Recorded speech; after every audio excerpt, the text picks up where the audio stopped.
Bapak Ibu, para kadang kinasih simbah-simbah lan adik-adik, para rama suster bruder berkah dalem Gusti, sugeng rawuh wonten ing PDSK channel menika.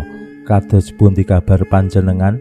Mugi-mugi bagas kasarasan kesehatan kawilujengan tansah mengku kula panjenengan sami anggenipun kelampahi gesang ing dinten menika, lan mugi-mugi lumantar panglimbang basa Jawi waosan Injil kula panjenengan sansaya saged gayuh iman kapitadosan ingkang leres lan mantep. Langkung-langkung anggenipun kula panjenengan bangun paguyuban komunitas ingkang begja rahayu, komunitas ingkang bahagia.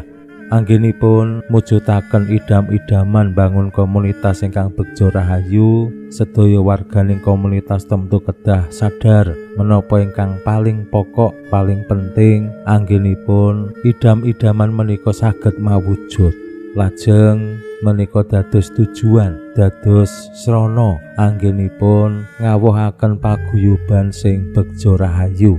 Tanpa sadar utawi mangertosi menapa sing pokok, tentu boten gampil anggenipun sedaya warganing komunitas bangun paguyuban sing begja rahayu.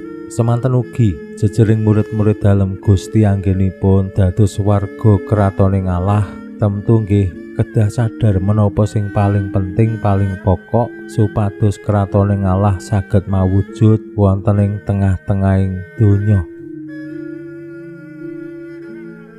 Mila lumantar waosan dinten menika Injil nyariosaken kados pundi Gusti Yesus paring pasemon dumateng para murid dalem lan tiyang kathah, kados pundi kratoning Allah menika dipun gambaraken. Pramila monggo kita pirengaken sabda dalem Gusti ing dinten menika lan kita wiwiti kanthi sembahyang sawetawis. Konjo ing asma dalem Yang Rama saha Yang Putra tuwinjang Roh Suci. Amin. Suwawi sami munjuk. Gusti Yesus, sabda dalem Yang Rama ingkang sampun manjalma, mugi karsa ngandika dhateng kawula wonten ing asepen ing telenging manah kawula. Kabikao kegiatan lan panglipur ingkang manjing ing sabda dalem kapenuwana kawula mawi roing kawicaksanan dalem.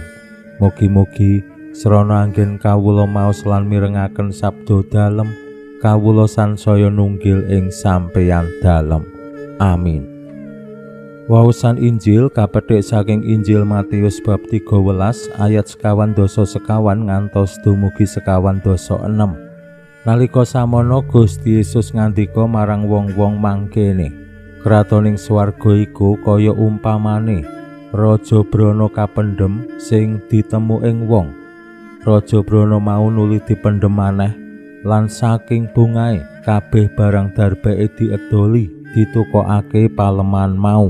Samono uga kratoning swarga iku kaya saudagar sing golek mutiara adi. Bareng wis oleh mutiara sing aji banget, kabeh barang darbeke diedoli ditukokake mutiara mau.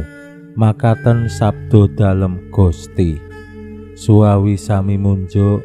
Gusti, kawula munjuk sembah nuwun karana sabda dalem. Sabda dalem dadosa obor ingkang madangi margining gesang kawula.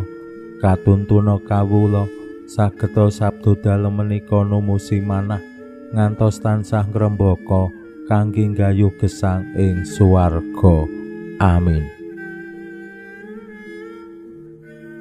Bapak Ibu para kadang kinasih simbah-simbah lan adik-adik, waosan Injil dinten menika cekak aos kula pendhet saking waosan harian sanes saking waosan pengetan wajib Santa Marta, Maria lan Lazarus ingkang ing dinten menika nggih dipengeti dening pasaman suci sawegong. Waosan Injil nyariosaken kados pundi Gusti Yesus paring pasemon dumateng tiyang kathah bab kratoning swarga kaya raja brana kapendhem sing ditemu ing wong. utawi mutiara adi sing digoleki lan ditemu dening sodagar. Kekalihipun lajeng ngedol sedaya barang darbeke nggo nuku lemah utawi mutiara aji kala wau.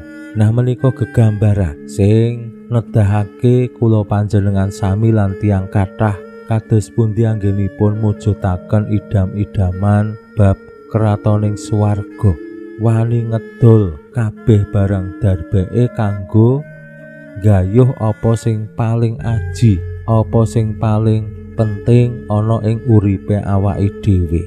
Gegambaran Raja Brana kapendhem menika lak kados harta karun sing biasane diburu dening tiyang kathah.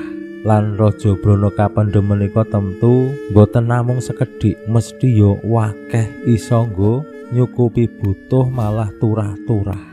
Kepara isa nggo anak turun pirang-pirang generasi. Mila wani ngedol kabeh barang darbeke kanggo nuku palemahan sing ana Raja Branane kapendhem kala wau. Semanten ugi kula panjenengan sami yen estu sadar ngakeni kados pundi kratoning swarga menika saged dados kawilujengan tumraping kula panjenengan sami, boten namung kanggo awake dhewe ning ya kanggo wong akeh, kanggo anak turun pirang-pirang generasi. Mila nggih awake dhewe mesti wani kurban ngedol barang darbeke kanggo gayuh Raja Brana kapendhem kala wau. Semantun ugi kados sodagar sing golek mutiara adi lan nemu, lajeng nggih kaya wong sing ora mikir werna-werna kabeh barang darbeke didol supaya ben bisa duweni mutiara adi kala wau. Yen awake dhewe uga ngakoni bilih kratoning swarga menika penting tumraping gesang kula panjenengan, mesti ya awake dhewe wani kurban apa wae sing kudu didol, apa wae dilabuhi supaya bisa duweni kratoning swarga kala wau. Nah menika tentu saged dados kaca benggala tumraping kula panjenengan sami. Apa ya aku wis wani ngedol tanda kutip kabeh barang darbekku kanggo gayuh idam-idaman kratoning swarga. Apa isih imbas-imbis, isih plin-plan, isih awel lan sak panunggalane.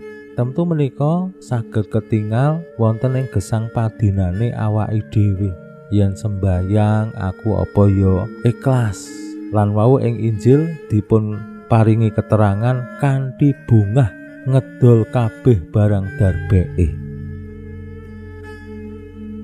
Apa ya awake dhewe yen sembayang kanthi bungah, yen tindak gereja saben minggu utawa saben dina ya kanthi bungah, yen ngleksanani jejiban dadi ketua lingkungan, dadi pengurus dewan, apa ya kanthi bungah. Anggenipun leladosan Gusti ngersakake kanthi bungah, anggenipun wantun kurban menika ya dilambari semangat kanthi bungah. Mila yen gesang kula panjenengan estu ngraosaken kasainan dalem Gusti lan pentingipun kratoning swarga, awake dhewe mesti ya bisa kanthi bungah andum berkah, kanthi bungah gesang sesarengan bangun pasrawungan sing begja rahayu kalian sedaya titah.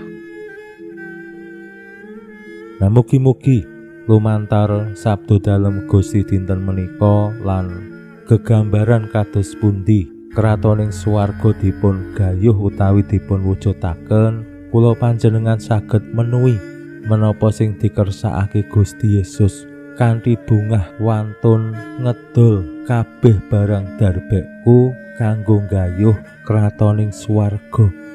Pinuji Allah sakmenika sarta ing salami-laminipun. Salam sehat, salam bahagia, salam katentreman. Lan mugi-mugi lumantar panglimbang dinten menika kula panjenengan tansah jinangkung ing berkah dalem Gusti ingkang Maha Kuwasa, Hyang Rama saha Hyang Putra tuwin Hyang Roh Suci. Amin.